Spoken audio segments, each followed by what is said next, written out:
say belle come. Now he say, wetin I talk. Me old woman. He say, me say me get belle for I not be you. That's it. But when they give you rubber, you say you know how to take. And he say you know say me go fix it born for her. I know say I senior and well. Now he say he no go carry. He say I be a dede. He say he dey shame to tell him friend say me dey come where me dey or me get belle for him. He say when he dey come, he dey looking before he enter my house. He say me I go remove am. Now that one come pay me pass. You see me now, I dey speak. And he even see me, he no pity me. Say me I go remove am. Pikin wey me dey find since make me go remove am. I don't go ever remove am.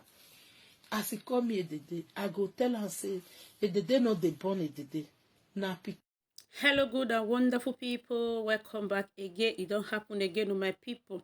A day of 67 years old from Italy don't come outside. Say she get belle for 24 years old guy. And the guy say, make him go remove him. Then be the talk we want to talk about today, my people. You all are welcome to this show. Oh my God, and another one we did again. Now 2 videos we get for the house today, my country people. This one is the first one, and the second one about the family of Dibia. The ex-baby mama, where everybody know as Pero Adeniyi. She come outside, come lament about the one kind post where they work out for social media, my country people. What did happen? It get one message where somebody go write for a pikin war in first daughter, been on the first son. They write am for a war. So now the matter we want carry come outside, my people. As it is hot, good morning, good afternoon, and good evening. Depends on the time you guys are watching me from. How is everyone doing? I hope you all are doing great. My people, now the matter we still dey set to see. So this is the day where now they see for here. So she don't finally get belle at the age of 67 years old. My people, she never born before. Now the first pikin, her first fruit as a woman, na be this one. The guy wey impregnate her say make she go remove belle. Hey, my people, another one don't happen again. This lady wey na dey see so now from Edo State. God don't finally bless am through small boy. Small boy get small boy. Small black boy. Hey, they say I thought they talk that saying. Say my people, this woman cry come outside. Now say make I help and shout out the matter. She say he get one small guy where he dey runs her. So he said the guy now like and where the boy love van, not be small gbege, not be small matter. So the guy come tell am say wetin wan happen so say na say he love this woman, say he no fit do without this woman. Una know say all these black boys they get sugar rap, my people. No be like he worry. You understand? Just like a no get one of Prato.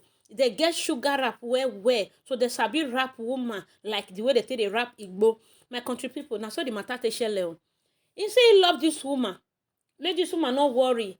Now the woman comes okay. May you take a tapolin. May you take the do protect. You understand? Not be only to protect for that is for the normal. Say maybe belle not come outside. You understand? The guy said no. You are beautiful. Oh my God! A lady of 67 years old, 24 years old boy tell her say you are beautiful, and the girl, the woman can't accept and say not true. You know the way boys say they talk now. The woman will your feel say not true. This one a God sent to you understand. You know all this dare, all this lapa children. Mona sorry say I talk like this. Some they find food, some they find shelter, some they find roof over their head. Why some still they find who go they clothe them, who go they help them, they pay house rent. You understand?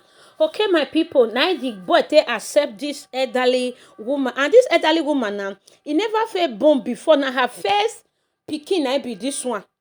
When the woman come tell am say carry tapoli come outside, the woman even give am tapoli. The boy say no, rain no dey fall, so you know if you use tapoli take cover, or you know if you use umbrella take cover. You understand? Not be heavy rain. He believe say you no go fit produce again. My people, you no know say what God cannot do does not exist. Say everybody don run enter Jerry Eze platform. If you ladies of 100 years, 90 years, 70 years, 80 years, wey e no even dey see wetin dem dey call menses again, or wey no even get hope of conceiving or even having hope of children. You understand? Once you come to Jerry Eze platform, what God cannot do does not exist. It must show for your life. Now I do for this woman. You understand? This guy tell this woman, say, me no worry, say the woman no produce again. And he forget, say, he no be God. Now only he want go enjoy the woman wet. Na be that one. Akobema mofen. Ekawe wo nokin. Now so it be, my people. Now this woman, the boy start to dey vandalize Edede. As I dey tell you now, Edede don't catch belle. Wetin Edede wan born, pikin or Dede? Now, Blaboy don run leave Edede. Say make Edede comot am. Say he no get anything to do with this Ijimatonwemu. Hey, my people, make una come here.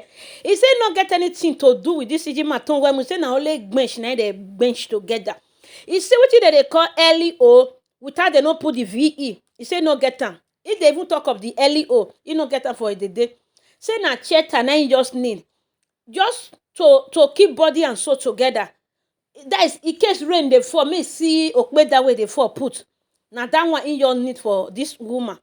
Say the woman no dey notice anytime when she dey come the woman house, say in dey look left, in dey look right, just to know say if friends no see am. Say how you go dey follow your ancestors. You understand? My people, women, elderly women, make una open una eye. The only way I go say I congratulate this woman for here, na it be say God don't finally hear this Edede cry. Edede don't turn to your mama. I be that one, my people. So you understand? Before you start to the date guy, I beg, they get sugar wrap. Now the boy don't cower. The boy say, may Edede go remove belle. My people, I beg, make una come this program. May we talk about this matter. He say, may this woman go remove the belle. Say, he no want because he na small pikin. He never strong. You understand? To father any child come this world. Make una come hear. Make una come hear story from Blaboy Matsu. Now the word that they draw come for the guy mouth since morning. No greet. Enough. He never talk and finish. He say he no go fit become the mother that a husband to this woman and even the child's father. Say how can he first product to this world, in first fruit as a man will come from his own ancestors, because they call Regina and Daniel say he marry her ancestors. Now so this woman be to that guy. My people, not be small matter when they tell you na so. Now this woman say, wetin God take bless her at this age, almost 70 years. She go come talk say she want remove her. She dare not. She even the pikin self no go forgive her. Now this woman say, no problem. You fit go. I go born my pikin. I bet which advice una get for this Edede wan born momo? You understand? Make una tell me. Which advice? Make she go do the normal thing, or make she give birth to the omomo? Because me I believe say no be Edede the woman wan born. Now omomo she wan born. Pikin now she wan born. Little baby. So my people, now I say me I throw this question to the house. I beg, make una help me give this woman advice. What she need to do at this age when God come really answer her, come tell her say what God cannot do does not exist. God you're knocking for a table say what he cannot do does not exist. I bet what you not want make this woman do for this matter where it dey grand so.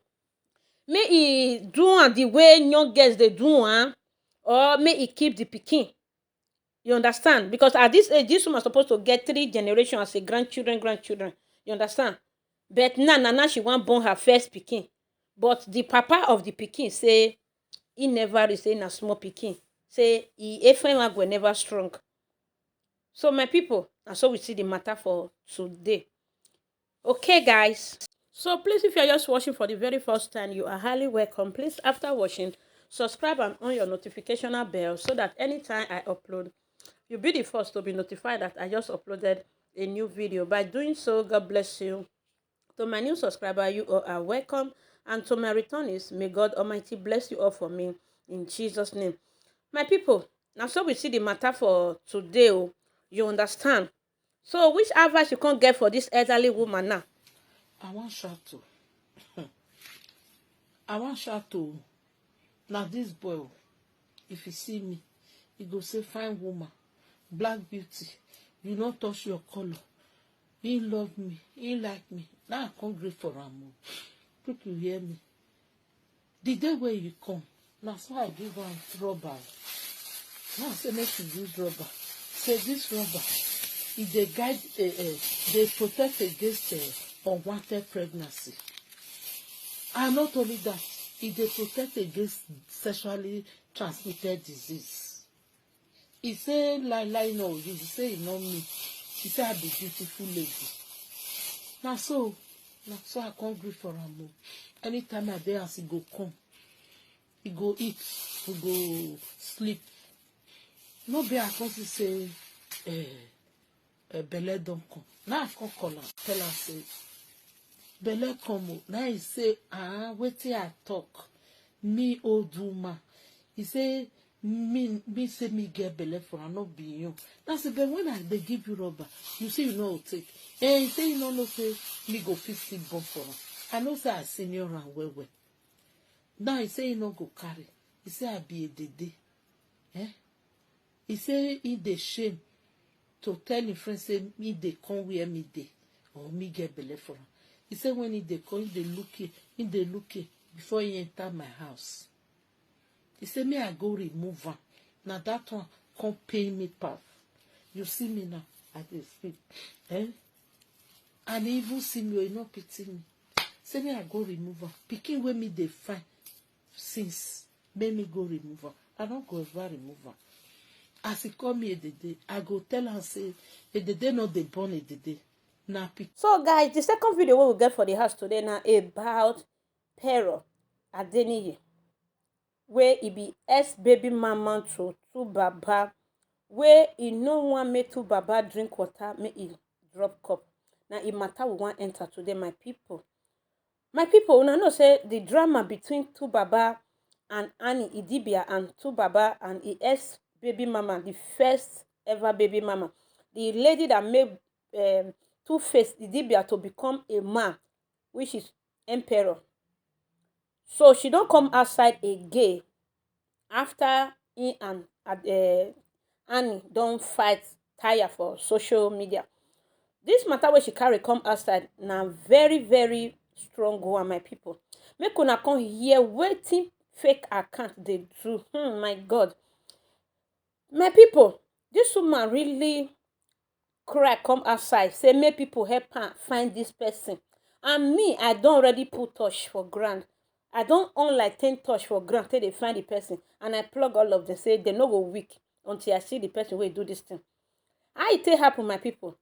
This lady say she's received one message for e pikin in Facebook page. You understand? Person can't write the person say in mama they always they cause kasala. So make una hear wetin the person send this Two-Face first pikin or the second one. He say may he advise him mama or may he tell him mama say may he not be home scatter or home breaky. You understand? You people know say the news between ex-baby mama Adeniyi Pero and Two-Face Idibia don't go viral well to the extent say the wife even come outside come talk say he go make everything scatter. He go make sure say Two-Face no dey see wetin they call a by shop again out of anger or because of this baby mama. So angry fans or I don't know as I want to call them, come write this kind of thing put for a pikin war. So now the woman say he promised the person say he will find the person. Say how can you do this to a small pikin where he never know anything? Why you go write that thing put for a war? And my advice to Adeniyi, Two-Face and Anne, make dem stop this their fight for social media before e go turn another thing, because now the children don dey come between. The children don already dey see many things now, you understand. Now the reason why we no suppose to dey fight for where pikin dem dey, na it be this my country people, you understand. So I shock when I see this video, you understand, my country people. Abi wetin una think, the advice wey I give this family, is it okay or not? Because rumor don dey waka for town say maybe na Ann Idibia na he use fake account take bully that pikin, you understand, just to get back at im mama for suing her for 500 million naira. My people, make una hear Two-Face Idibia saying, he say why what type of adult will send nasty message to a pikin? Unacceptable. You understand na wetin Two-Face Idibia talk. So to become a Father Abraham, e no easy at all. To become Father Abraham, e no easy. Na the palaba wey dem dey bring come outside be this. E get video when I watch about these people, when somebody say it's like Dr. Kemi Olunloyo say they need Two-Face need to settle this thing one. Now when you see the he also now when you see the breathe, he's supposed to settle this baby mamas, you understand. Since Adeniyi refused to live the life of Two-Face, he's supposed to settle them, because the other one don't already move on, don't remarry. She's happily married and she's okay. But this one say, they come out. And even if Papa say Two-Face na in-law, Two-Face pay in bride price, because he gets some men, some fathers, they go say they no want collect money from you, they dash you free of charge, you understand, because of the love where they get for you. Say I know not be say me on kinta me, that is, you know, one sell your pikin, so you just dash you understand. I don't see person like that wait thought say Papa just dash the woman, you understand. When they want go do introduction, after introduction they come say me they want come pay price. Then Papa say no, you are a good in-law to me, I have dash you my pikin, carry go, you are my son-in-law. So this one what you do now, wed na traditional marriage to me, you understand. Until the person come say no, na in the rain, na make people can not come, they laugh and you can't go do one. So it's like Two-Face Idibia is really married to Emperor Adeniyi, you understand. And this kind thing now, they okay, people don't go they hide under fake account now, take they bully una own pikin now.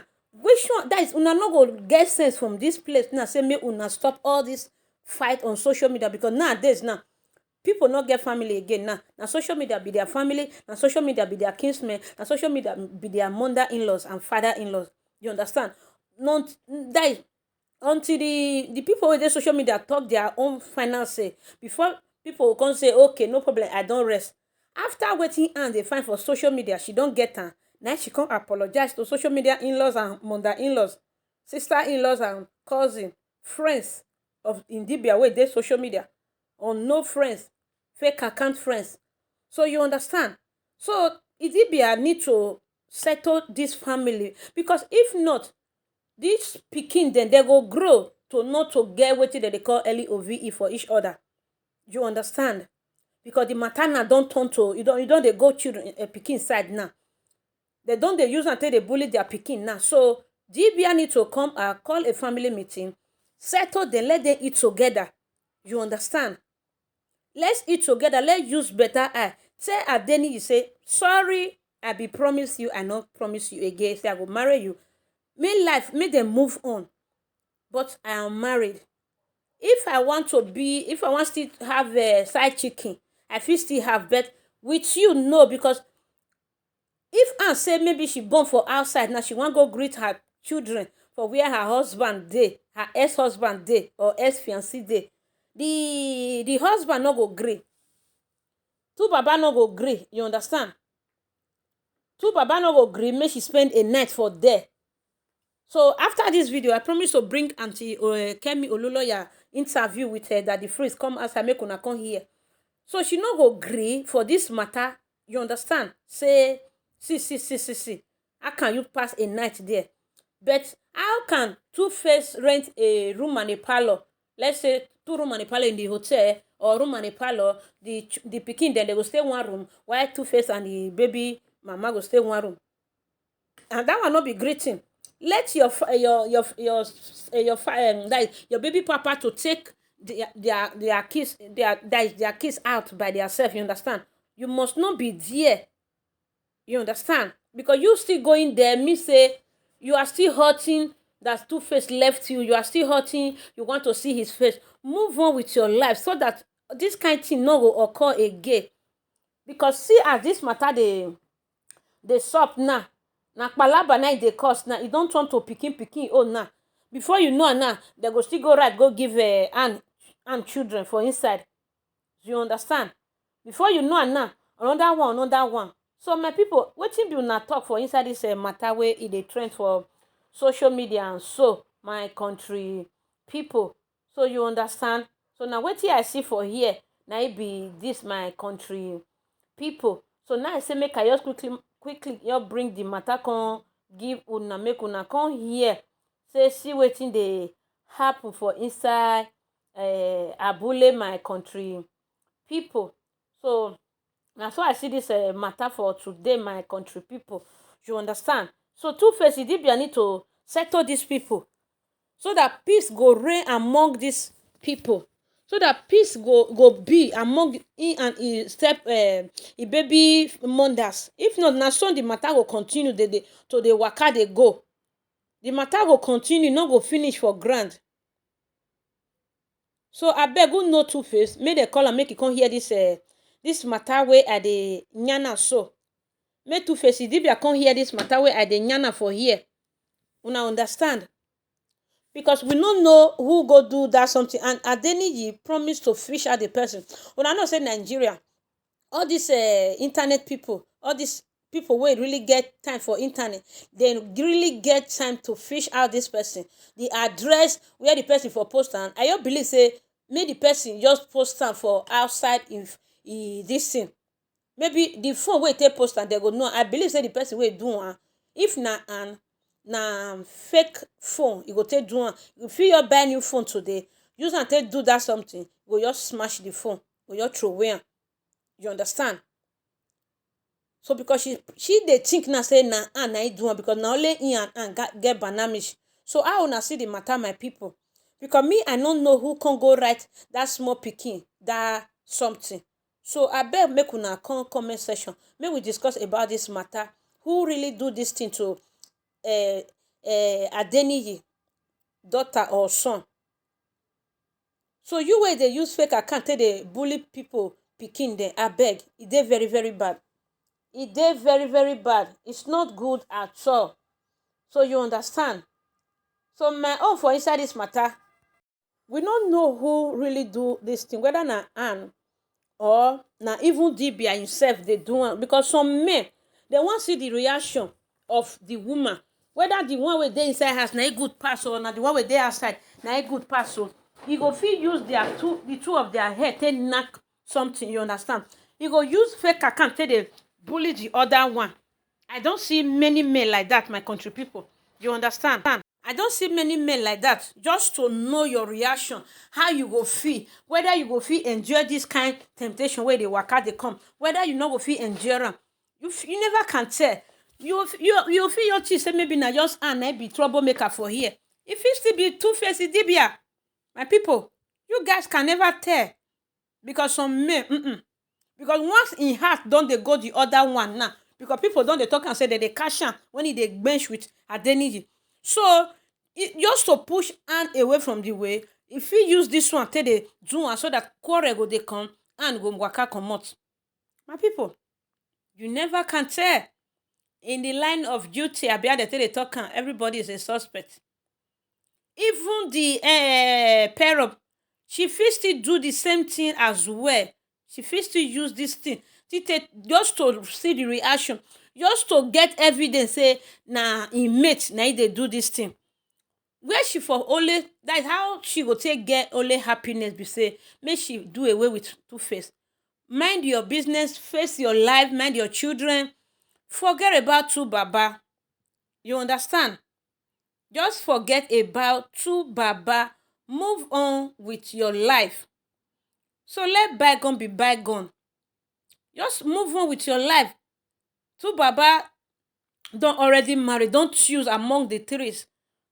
You understand? So just move on, they do your own, they go.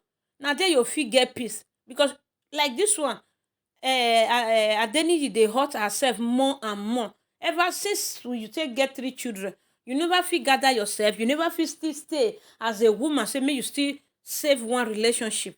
I know say na God na dey keep relationship. You understand? Show Two-Face that you even better pass the hand wey carry. So you understand? Show am say you no be weak person. You see the other whether na Sumbo they dey call her, no know how she take remarry, take dey move on with her life. She's okay. Whether the marriage dey okay or not, she need to make it work out so that people no go laugh am. Two-Face no go laugh am. Say thank God say him choose well. E get one person wey I know. He say if he carry him girlfriend go club, nobody toast am. He say no go. He go quick drive the girl. He go know say the girl no good for market.